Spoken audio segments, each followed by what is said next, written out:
নমস্কাৰ বন্ধুসকল, জিন্তুছ ব্লগৰ অন্য এটা ভিডিঅ'লৈ আপোনাক স্বাগতম জনাইছোঁ। আজি দেওবাৰ, বন্ধ পাই মেলি আহি গ'লোঁ মালিগাঁও।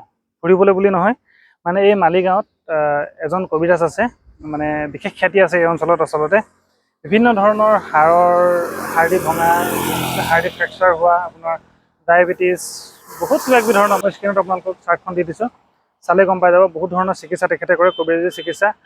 আৰু আচলতে মোৰ নিচাৰো এজন আছে, যাৰ নেকি এই মানে ভৰিৰ অলপ প্ৰব্লেম হৈছে, হাড়ৰ প্ৰব্লেমেই হ'ব নেকি। ডিব্ৰুগড়লৈকে নিয়া হ'ল, কিন্তু বিশেষ মানে এতিয়ালৈকে ভাল পোৱা নাই মেডিকেলৰ চিকিৎসা কৰাৰ পাছত। সেইটো কাৰণে আজি ককাইদেউহঁতে যিহেতু নিচাৰক ইয়ালৈ লৈ আনিম বুলি ক'লে, সেইটো কাৰণে চেগতে ময়ো লগতে লাগি আহিলোঁ। আৰু আপোনালোকক দেখুৱাবলৈ বিচাৰিছোঁ মানে কিমান মানুহ ইয়াত আছে, আৰু যিমানবিলাক মানুহৰ লগত মই এতিয়ালৈকে কথা পাতিছোঁ, সকলোৰে মুখত মানে এতিয়ালৈকে ভাল পাইছোঁ, চিকিৎসা ভাল সেইবুলি শুনিছোঁ। সেইটো কাৰণে আচলতে এই ভিডিঅ'টো মই আজি আপোনালোকক বনাই আগবঢ়াইছোঁ। আপোনালোকেও যদি ইচ্ছা কৰে তেতিয়াহ'লে ইয়াত আহিব পাৰিব। বলক মই দেখুৱাই দিছোঁ কিমান মানুহ গোট খাই আছে, আৰু চেষ্টা কৰিম মই 2-এজন মানুহৰ লগত, পেচেণ্টৰ লগত কথা পাতিবৰ কাৰণে, আৰু কবিৰাজ যিজন আছে চিকিৎসা কৰি আছে তেখেতৰ লগতো কথা পাতিবলৈ চেষ্টা কৰিম।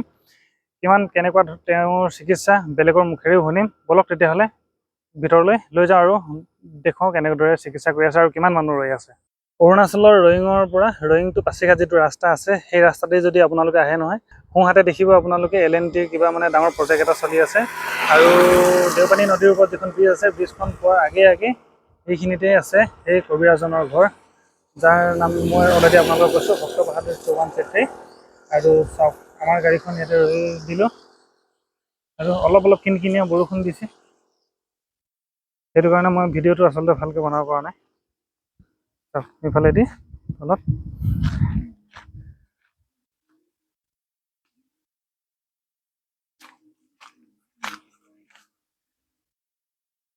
এতিয়া মানে সময় দিনৰ 12:30 বাজিছে। আমি আহি পাওঁতে ইয়াত কিমান সময় হ'ব বুলি ক'লে, প্ৰায় 10:30 মান বজাত আমি পাইছোঁহি। ৰাতিপুৱা আমি 9 মান বজাতে ঘৰৰ পৰা ওলাইছিলোঁ নেকি।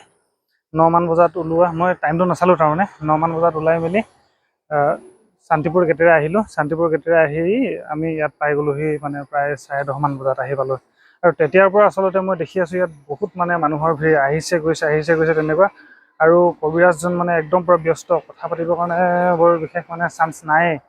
ভিতৰত বহুত মানুহ আছে, আৰু সেইটো কাৰণে মই আপোনালোকক খিৰিকীৰ ফালৰ পৰা দেখুৱাম কেনেধৰণে চিকিৎসা কৰি আছে তেখেতে।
কিমান দিন মান হ'ল বাৰু আপোনাৰ এইটো কৈ দিছো? দিন নহয়, এইটো বৰফ হৈ গ'ল যে। বছৰ হৈ গ'ল ন? 23 বছৰ হৈ গ'ল ন? কি কি বেমাৰৰ চিকিৎসা কৰে বাৰু আপুনি ইয়াত? বেমাৰটো যি মই চাৰ্টত লিখি থৈছোঁ, চাৰ্টত থকা গোটেইবিলাকে কৰে না? কিন্তু কেঞ্চাৰটো মানে দেখিবই নোৱাৰিব। প্ৰথমত ধৰা লৈকে গম পালে এইটো হৈ যাব। প্ৰথম যদি ধৰা পৰাৰ লগে লগে যদি আপোনাৰ ওচৰত আনি দিয়ে তেতিয়াহ'লে পাৰিব না? হয় হয়। আগতীয়াকৈ মানে মেডিকেলত যিমানবিলাক এক্সৰে বা চিটি স্কেন যিমানবিলাক ৰিপৰ্ট আছে, ৰিপৰ্টৰ কপিবিলাক আপোনাক যদি আনি দিয়ে তেতিয়াহ'লে সেইবিলাক চাই মেলি আপুনি ঔষধটো দি দিব আৰু।